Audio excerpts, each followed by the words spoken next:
Muy buenos días, muy buenas tardes, muy buenas noches, según corresponda. Vamos a continuar los trabajos del Diplomado en Administración, Gestión y Aprovechamiento de Recursos Materiales en Unidades de Atención a la Salud. Vamos a trabajar esta ocasión la sesión número 7 del módulo 1, Gestión del Entorno Organizacional. Vamos a hablar específicamente de Administración de Personal y Recursos Humanos.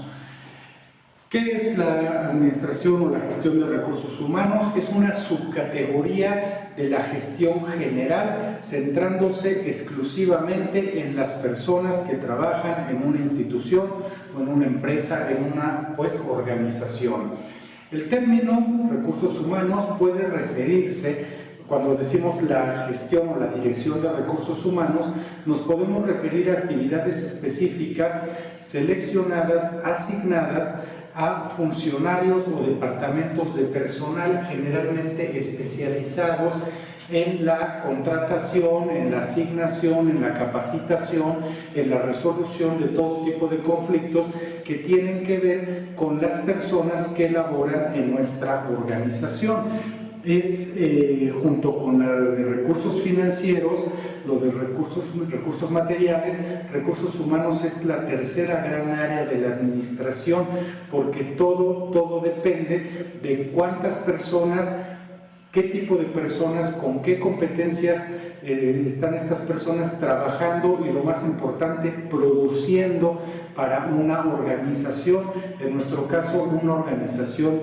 de atención a la salud, y ya es evidente desde este momento que sin las personas que trabajan en nuestra organización, muy difícilmente, si no es que no, imposible, vamos a brindar servicios de atención. Pero estas personas también necesitan infraestructura, es decir, también necesitan materiales, también necesitan edificios, también necesitan equipos para poder realizar su trabajo, y todo esto se compra con dinero. Por lo tanto, la administración la podemos dividir en estas tres grandes áreas: el dinero para adquirir infraestructura y para obtener talento, el mejor talento, y el mejor talento siempre es más costoso, y entonces hablamos de recursos y la necesidad de gestionar los recursos humanos. En la administración, el recurso humano es un insumo y suena un tanto materialista, sin embargo así tenemos que tratarlo, un insumo muy importante en la matriz de producción. Otros 7 insumos son materiales, dinero, tiempo, energía, conocimiento, información e infraestructura. El recurso o el talento humano no tiene otra finalidad sino la producción. Hay modelos administrativos que se han dedicado a identificar las funciones propias del personal que trabaja en nuestras organizaciones, y todos llegan a la misma conclusión: el humano es un insumo de productividad. Todo lo que una organización genera hacia el exterior es producto del trabajo de ciertas personas. Dado la importancia que tienen los recursos humanos, las personas que trabajan, entonces ya no utilizamos, casi en ninguna organización se utiliza ese término, sino ahora utilizamos otros como talento humano, gerencia de personal, gerencia de capital, en fin, ya estamos un tanto más alejados del recurso, aunque vuelvo a lo mismo. La administración pues no es necesariamente una cuestión de emoción, sino una cuestión de control y de productividad. ¿Qué hacemos como administradores? Pues producimos y controlamos. Dentro de lo que controlamos están las personas que trabajan ahí, y estas son para producir los bienes y los servicios que finalmente dan el objeto a la empresa.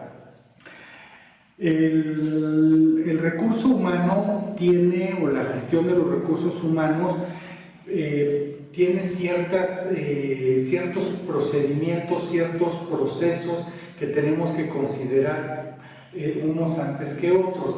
Lo primero y más importante es cuánto personal se requiere. A veces tenemos un problema en nuestras unidades de atención, sobre todo en las públicas.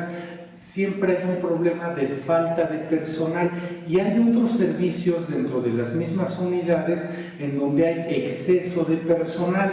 A veces delimitar el número de personas para hacer un determinado trabajo es importantísimo, porque depende también el gasto que va a tener la organización en tanto a los salarios, en tanto a las necesidades de ese personal, pero también el efecto que va a tener la falta de personal en el trabajo y en la productividad. ¿Cuáles serían las funciones específicas de la gestión de personal? Primero, organización. 2, planificación. 3, asignación de personal. 4, capacitación y desarrollo del personal. Esa área es importante. 5, negociación colectiva con sindicatos, con las instituciones, los llamados contratos colectivos de trabajo. Después, reconocimiento y recompensa a manera de salarios y otros de reconocimiento del trabajo que realizan las personas. Y finalmente, bueno, administración, obviamente, y finalmente auditoría, revisión y supervisión de todas las cosas que hacen las personas. ¿Cuáles son nuestras responsabilidades en la administración del personal cuando estamos encargados de un equipo de trabajo? Llámese jefatura de un servicio, coordinación, una subdirección o una dirección. Tenemos a nuestro cargo el trabajo de otras personas. Se pueden asignar diferentes grados de personalidad, de responsabilidad, y todos estos están directamente relacionados al nivel de autoridad que tiene cada uno de estos cargos. Entonces, una persona que tiene la dirección general de una organización generalmente va a tener mucha más responsabilidad, en tanto que corresponde a todo el personal de la organización, que la persona que tiene a un equipo de 2 personas colaborando tiene mucho menor responsabilidad y su nivel de decisión siempre es menor con relación al nivel de decisión que puede tener un director general o una directora general. Se pueden designar diferentes grados de responsabilidad, decíamos, también de acuerdo a las áreas. Hay áreas, y por eso es que hablamos siempre de sistemas y de subsistemas. Hay áreas que tienen mucho más personal, hay áreas que tienen muy poco personal, y todo esto va a depender siempre de la organización. Ahora, en la sesión anterior y en la anterior a esa, estuvimos hablando de la burocracia como un modelo administrativo en las unidades de atención. ¿Por qué nos interesa el recurso humano en la burocracia? Ya quedamos porque es nuestro sistema administrativo. En salud pública, en las organizaciones privadas, hay normas burocráticas, por lo tanto el personal deberá ser llamado personal burócrata o burocrático. Weber, otra vez el creador de este sistema, observó que la ventaja de la burocracia con respecto al personal era que la forma de organización más competente técnicamente era precisamente esta, en donde se limitaba a través de normas y reglamentos la actuación y el hacer de cada persona que trabaja en la organización. Entonces, todas las personas que trabajan en una unidad de atención a la salud están limitadas por una serie de normativas que deben cumplir al pie de la letra. ¿Cuál es la competencia jurisdiccional? Es un elemento clave de la organización burocrática que se divide en unidades con responsabilidades bien definidas. Es la creación de los funcionarios, directores, subdirectores, coordinaciones y todo el llamado organigrama. Las responsabilidades de los individuos se amplían con el movimiento ascendente a través de una jerarquía organizacional. La división organizacional del trabajo permite a las unidades e individuos dentro de la misma organización dominar los detalles y habilidades para garantizar la continuidad de los servicios. Alternativamente, cada unidad dentro de la organización es apta para enfrentar los problemas relacionados principalmente con sus propios alcances de responsabilidad y evidentemente con sus propios colaboradores. Aquí necesitamos entonces un elemento esencial que es el de liderazgo y control, liderazgo del personal y control de cada una de las acciones. Por eso, siempre que hablamos de un sistema de atención a la salud, vamos necesariamente a decir administración de personal o gestión de personal. Ya quedamos en la sesión anterior que la gestión es la parte práctica de la administración. Mientras en este lado tenemos toda la normativa, en este lado tenemos el liderazgo. Las burocracias tienen líneas de mando claramente definidas. Hay jerarquía de autoridad. La autoridad burocrática es siempre de arriba hacia abajo, y una persona que esté en un nivel inferior en la jerarquía debe dirigirse al nivel inmediato superior y este al inmediato superior, y así sucesivamente. No hay manera de que en una burocracia quien esté abajo llegue hasta la parte de arriba en un solo paso, porque eso además es una violación a lo que llamamos, y que están ustedes relacionados con ese término, cadena de mando. La cadena de mando en la burocracia es importantísima porque cada vez que nosotros actuamos en el nivel inmediato superior, damos legitimidad a nuestro acto.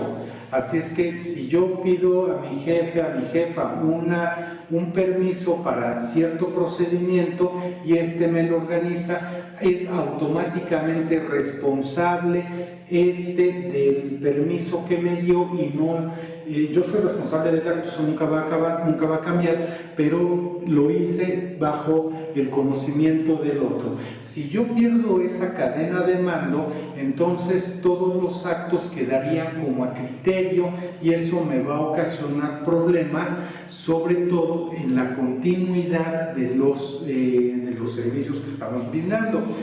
Aquí la continuidad que se lleva a través de la jerarquía es importantísima, porque la continuidad es todo lo que nos lleva a hacer las mismas cosas todo el tiempo, es repetir regularmente las actividades, y estas actividades siempre están normatizadas y tienen un propósito específico. ¿Qué pasa en el caso de la burocracia con la profesionalización? La profesionalización en la gestión de personal es un elemento básico de la burocracia, porque mientras más especializado esté un personal, más productivo va a ser.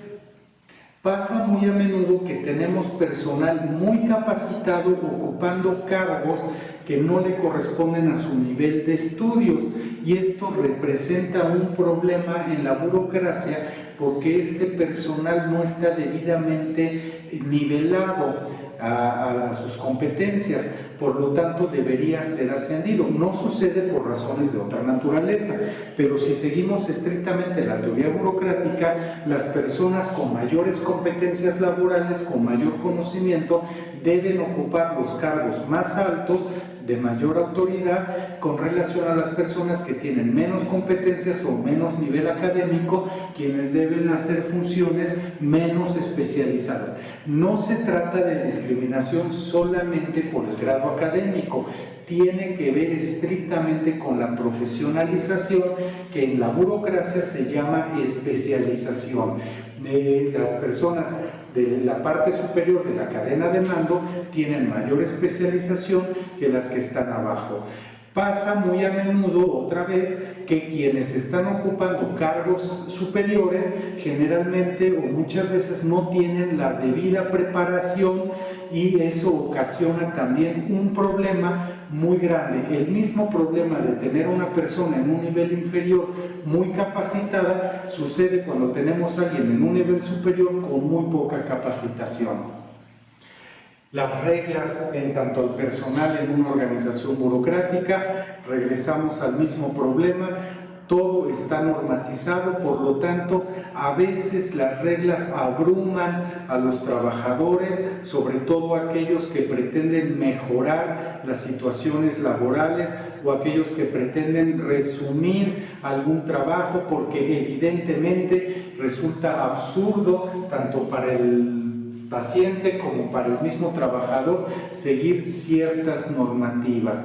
Pero aquí tenemos una base muy importante que tenemos que considerar. No solamente se trata de la regla impuesta aleatoriamente, aquí hay una base que se llama legal racional, y esta base legal racional tiene que ver, todo tiene que ver con la responsabilidad. Si bien estoy en un nivel inferior en la cadena de mando, también mi nivel de responsabilidad es inferior con relación a quien está por encima de esa cadena de mando, que tiene un mayor cargo pero también mayor responsabilidad. Es sujeto a otro tipo de situaciones, tanto administrativas como civiles como penales, porque está ocupando un cargo mayor, por tanto se considera más especializado, por tanto es más responsable de las cosas que hace o hace mal. Cuando nosotros vamos a implementar o vamos a estudiar un departamento de capital humano en una organización burocrática, tenemos que tomar en cuenta todas estas cosas, y a veces tenemos el problema con los trabajadores porque no están debidamente capacitados o debidamente conformes con lo que les está tocando hacer, y sí hay una respuesta para ello. Los elementos de la gestión de personal en la organización son de regulación procesal, es decir, los cargos están diseñados para cumplir ciertas funciones y tienen un propósito específico. De ahí que cuando tenemos trabajadores que tienen muchos sueños sobre cómo mejorar las cosas, generalmente se van a frustrar porque no tienen el apoyo de las autoridades. Y tenemos muchos comentarios que dicen: es que nadie te apoya cuando quieres hacer un cambio. No es que no exista la intención de cooperar o de apoyar una buena iniciativa, es que el mismo sistema lo prohíbe, porque el sistema burocrático, a diferencia de otros, se autodefiende, se autolimita a las cosas que tiene que hacer en un orden bien preciso. Por eso es tan difícil trabajar en estos sistemas burocráticos organizados. Es increíblemente frustrante. Ahora, cuando hablamos de la burocracia, generalmente del personal, nos referimos a ellos en términos muchas veces peyorativos, y tienen una concepción social, y esto se lo debemos en gran parte a la falta de cultura sobre los sistemas administrativos. Este personal se concibe muchas veces como lento, como perezoso, como corrupto, y no necesariamente es todas esas cosas. Tenemos que entender, y es nuestro trabajo y obligación como administradores, entender que no es ni lento, ni perezoso, ni corrupto. Hay una serie de regulaciones. Para un paciente es muy molesto llegar a una ventanilla de informes y que le digan: tiene usted que llenar tal formato, llevarlo a tal lugar, que le firme tal persona, recibirlo en tal otra, trasladar ese documento a otro lado, y el paciente dice: es que es pura burocracia y yo voy a perder el tiempo. Pero de no hacerlo de esa manera, entonces hay otras consecuencias.